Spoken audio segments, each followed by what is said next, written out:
Naga ড্রামসের video দেখতে দেখতে তো আমার মাথা পুরোই নষ্ট হয়ে গিয়েছিল এটা খাওয়ার জন্য। আর আজকে সন্ধ্যাবেলা কিছু না কিছু খেতে মন চাইছিল, তাই এটা বানিয়ে খেয়েই ফেলি। আর এটা এত মজা হয়েছিল, আমি আমার স্টাইলে বানিয়েছি, আমি কেউ রেসিপি ফলো করে বানাইনি। এখানে আমি একটা ড্রাম স্টিক নিয়ে নিয়েছিলাম, কারণ আমার মা ভুলে আর একটা ড্রাম স্টিক মুরগির কেটে ফেলেছিল, তাই আমি যেহেতু একাই খাবো তাই একটাই ড্রাম স্টিক নিয়েছিলাম।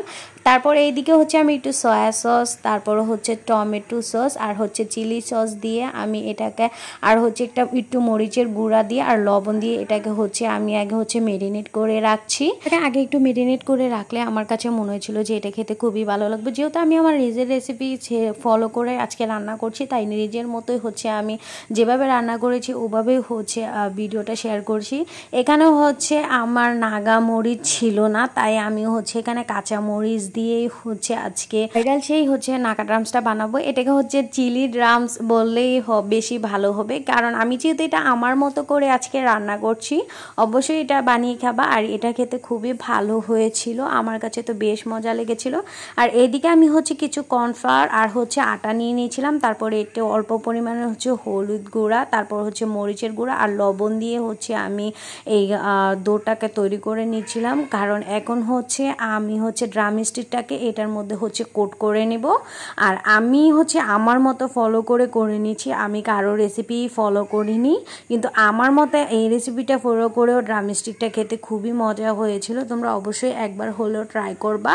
আর এই ড্রাম স্টিকটা আমি ফার্স্ট টাইম ট্রাই করছি, ফেসবুকে এতবার দেখেছি কি বলবো ড্রাম স্টিকটার ভিডিও, যে কি বলবো, আমার তো পুরো মাথাই নষ্ট হয়ে গেছিলো, তাই ভাবলাম আজকে একটু বানিয়ে ফেলি। প্রথমে এখানে ফ্রাই প্যানে আমি তেল দিয়ে দিয়েছিলাম, তেল গরম করে এতে ড্রাম স্টিকটা আমি ভেজে নিয়েছি। ফ্রাই প্যানে দিয়েছি বলে ড্রাম স্টিকে বোঝাই যাচ্ছিল না যে তেল কতটা পরিমাণে দিয়েছিলাম। তেল ডুবো তেলে ফ্রাই করি না, আমি অল্প একটু তেলেই ফ্রাই করে নিয়েছি, কারণ ডুবো তেলের তেল চিটচিটে ভাপ আমার একদমই ভালো লাগে না। আমি এটাকে একদম লো হিটে ভেজে নিয়েছি যাতে ভিতরে শুদ্ধ হয়ে যায়। দেখো চিলি আর ড্রাম স্টিকটা দেখতে কতটা সুন্দর হয়েছে, কারণ এটাকে চিলি ড্রাম স্টিক বলছি, কারণ আমি এটা যেহেতু চিলি দিয়ে তৈরি করেছি, নাগা দিয়ে আর তৈরি করিনি। আর এটা সস দিয়ে খেতে তো খুবই ভালো লাগছিল। আর দেখো ভেতরটা কতটা সুন্দর হয়েছে, আর এতটা ঝাল আর এতটা মজার হয়েছিল কি বলবো। অবশ্যই বাসায় একবার হলেও ট্রাই করে দেখবে। আমি কিছু রান্না করব তোমাদের সাথে শেয়ার করব না তা কি হয়, তাই নতুন এক্সপিরিয়েন্সটা তোমাদের মাঝে শেয়ার করলাম। আমার মতো অল্প করে নিয়ে এই চিলি ড্রাম স্টিকটা বানিয়ে, মানে নাগা ড্রাম স্টিকটা বানিয়ে আমাকে অবশ্যই শেয়ার কমেন্ট করতে ভুলবা না, আর অবশ্যই কমেন্টে জানাবা।